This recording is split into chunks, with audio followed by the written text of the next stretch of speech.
So when we talk about future of work, is there a difference between work and jobs? One idea might be that work is like a task that we need to be done, and a job, there's something more to that. Yes, well, I think there is a difference, and I would say that a task is a task to be done. Work is probably more like a collection of tasks with some set of responsibility. I think we run a risk of focusing too much on the things that we grew up with and assuming there's a permanence about them. I mean, the idea of a job is, as we know it, which is that you work for an employer who directs you 50 weeks of the year to do what you need to do, is only 100 or so years old, 150 years old. The word job, J-O-B-B-E, only appeared in the English language in the mid-16th century. So we have to be quite clear about, at least from a technology perspective, what future of work starts to mean. It may mean that the nature of the employment relationship that you have is going to change, so you might become more of a freelancer or what we call a gig worker. It may also mean that the type of work, the tasks that you do in your day-to-day life are going to change. And those are two slightly different dynamics, but I think they're both occurring. And so when we look at what research tells us, what models tell us, and frankly they're only as good as their best guess, it's that lots and lots of new jobs are going to be created. That is, bundles of tasks that need to be done regularly in developed countries because of productivity gains from automation. That's what technology has always done. It's raised the bar. It's meant that human cognitive and physical labor can go off to do something more valuable and still earn money. But within the context of the growth of those jobs, there are, the World Economic Forum's estimate was 110 million new jobs in a few years. 75 million people whose jobs who will be displaced from their jobs. That is, the tasks they do within their jobs are going to significantly change enough that they'll need to go off and do something else. Okay. And so you can be a little bit, worried about the net, which is, 110 million is more than 75 million. That's a good thing. I think it's very important if we want to think about people's well-being and the well-being of their families, the well-being of their communities, frankly, their psychology, that we worry about the 75 million as well. We hear all the time about more and more people moving to cities, but is technology and the impact it will have on work, is it going to accelerate that? If you're a gig worker, you're probably going to get more gigs in a densely populated urban centre rather than out in the sticks. Yes, well, I think the truth of cities is that cities are amazing places, and they are amazing places when we think about the financial cost and the environmental burden of meeting people's Maslowian hierarchy of needs, their food, their shelter, their clean water, their ability to meet and interact with people. For all of the kind of crime and filth in city, the environmental load of a typical city dweller is much lower than somebody who doesn't live in a city. So there are macro reasons why, from a policy perspective, it makes sense. But I think there are also reasons why there are many, many Dick Whittingtons coming into the big city, because once you get into a city, you're also exposed to many more ideas at a much faster rate, which is why you have disproportionate amount of innovation that comes out of cities.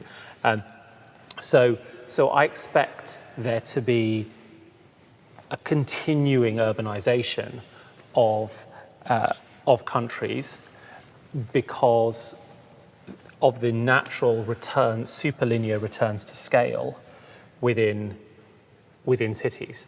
Now, could that create problems? I think that the city-rural divide has been one of the critical divides in politics, which I don't think we're going to spend too much time talking about. I know what you're getting at. But across, if you look at the various populist movements in Turkey and in Austria and in Hungary and in the UK and in the US, there was a very clear urban-rural divide, and so you have to figure out how you cross that. I don't think cities are attractive because of particular policies that they follow. I think they are attractive because actually some fundamental physics of networks more people, more connections, more opportunity, better outcomes. And then these things that scale very well, effectively the environmental load. And as we start to think about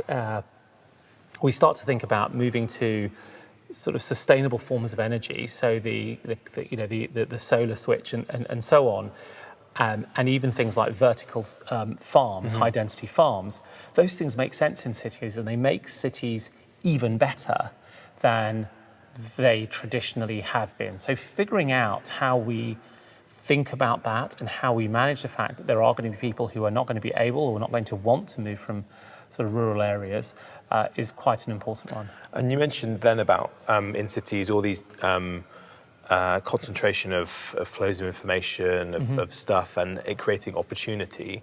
And one of the positive spins in a way on the gig economy is that it's opened up new opportunity for people to participate in the economy with a really low barrier to entry. Yeah. Another. Can we talk about that? Yeah, please do. Yeah, because, go on. You know, it so breaks the narrative. And everyone seems to think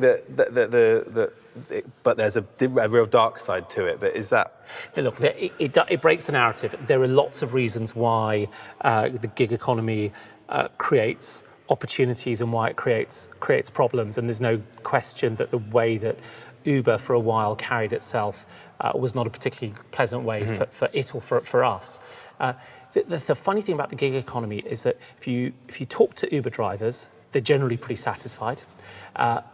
The Oxford Martin School recently came out with a study that was co-authored by some people from Uber, so some caveats there, but it was a very strong university school with some impeccable academics. And they looked at Uber drivers in London and they found a few things. They're really delighted. They're happy people. They're happier on average than Londoners. A vast majority of them change their working hours week to week. And most of them were working on average 30 hours. So what's wonderful is that even though Uber was launched by by somebody who was quite a libertarian, where essentially cash is king, and it was homo economicus of the kind of horrible neoliberal economic consensus of the 70s, Uber drivers were trading off money for time. Their utility curves in economic speak were not just about the greenback. And what the research was saying was, we don't mind earning less because we have much more flexibility. We can live much more wholesome lives. We can be closer to the non-financial, non-work things that matter to being a whole person. So in all of the challenges of the gig economy, being more precarious, not having a pension, not knowing day to day, all the things that the unions rightly kind of question, there's also this other side, which is, you know what, I'm not going to do a 10-hour shift today because my mum's sick and I need to go and see her, or I'm going to stop at 3 because I've got to pick up the kids from school. You've just summed up let's just go back to the piece you glossed over there. Yeah. Not having did you mention purpose? Purpose.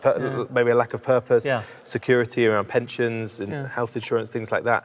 Those are pretty big things themselves, aren't they? They might be things that you might immediately not value so much because you can change your hours week to week, but in a few years' time, you might feel you might wish you'd made different decisions. Well, and this is then, therefore, the miracle of the state, because the state has built, its taxation policies, its fiscal policies, its benefits policies on the basis of certain assumptions.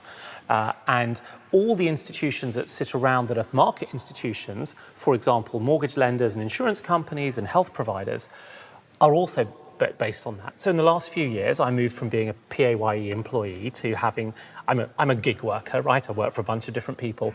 And I discovered that actually I can't get the same mortgage because I don't have pay slips.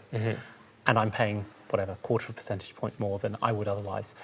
So what has to happen is those institutions have an opportunity to adjust. And there are lots of different ways they can do it. They can start to say, if you're a gig worker, we're going to make it much easier to manage your taxes. We're going to provide certain incentives for you to get unemployment and sickness insurance. I have unemployment insurance that I pay for myself, but I'm not sure how many gig workers do that. And those are things that where the state can start to step in. So there's a gap right now because our laws and the way the providers worked was set up based on lots of people being in employed work of a traditional sort. Well, if lots of people are going to move to gig work, then let's find those solutions. And we're starting to see it. We're starting to see entrepreneurs come out and say, well, we're now going to intermediate, so stand in between a gig worker and an insurance company so that the gig worker can get the insurance they need. And one example is getting commercial insurance just for the time that you're driving your car as an Uber driver, and not paying commercial rates when you're not using it, which saves you money straight away. So I'm optimistic that there are ways of solving the problem. I'm not optimistic that one can go off and take the tools and norms and institutions of 70s corporatism and get them to fit the model of gig work. But I think you can move those institutions along and innovate new ones which provide essentially the same sorts of things. I mean, ultimately, the government has now stepped in and said every employer has to provide pensions. That's only a step away from saying, well, every person who earns needs to have a pension in some way and then create a market for it. Maybe it's the low-skilled jobs that will be most at risk from being replaced by some sort of technological innovation. So that brings back to the idea about maybe around training or around education. Do you think there's things that we could be doing in the education sector now to better prepare people for an uncertain future when it comes to work? Well, yes, we can definitely prepare people for an uncertain future. The way to do that would be to teach the skills of dealing with change and of learning to learn, kind of metacognition. That's been the thing that I've been lucky at. I've learned how to learn things, and that's why I can move and have moved into lots of jobs for which there's no playbook. But I don't think education deals, as we think about it, deals with what is coming down the track, because education is this amazing thing with a really long lead time. So my eldest child is 13, won't hit the workforce for basically the better part of a decade. So even if you could change the syllabuses today, it's not going to really impact you till 2029. So I think the real question is what are the things that are going to hit us in 2020 to 2024? That's less about education, it's more about reskilling within the workplace. And how do you go about creating the right kind of environment that enables people to reskill. And there will be lots of objections as to why I shouldn't reskill and why I don't want to do it. I mean, I think we've had an opportunity in the UK that is not really an opportunity. When it's a really bad thing that you've got a chance to live through, is that survive? Is that an opportunity? Maybe not. No, it's the wrong word. But during the miners' strikes came in the mid-80s, and the employment within that particular industry declined 90+% over the course of a couple of years, and there was all sorts of sort of unhappiness and unpleasantness, frankly. But that shock that was delivered to those communities was done without a regeneration, reconstruction, personal security strategy in place. And those areas have taken a long time to regenerate, and they now, actually, in many cases have. But for a long time, there was worse health outcomes and general worse wellness outcomes that just echoed for decades after. So we have this sort of counterexample of how not to do it within the UK. And so as we start to think about these changes, automation is going to come. It's going to come because it's going to make sense, not just for rich Uncle rich Uncle Moneybags, the arch capitalist. It's also going to come because somebody runs a small business making windows, and they can now buy a £30,000 robot that will run for 5 years and will do the job of two of their workers. And that small business person is going to have their own mortgage, meet their own profitability, have to compete in the market, and so on. So I don't think there's any point arguing about whether the automation is a good or a bad thing. It's going to happen. It's going to come. It will, in some cases, in the very minimum, require people to change jobs, perhaps in the same organization, perhaps not. in many other cases, it will require them to reskill. And we will need to figure out how we deliver that vast amount of reskilling and who's going to ultimately foot that bill.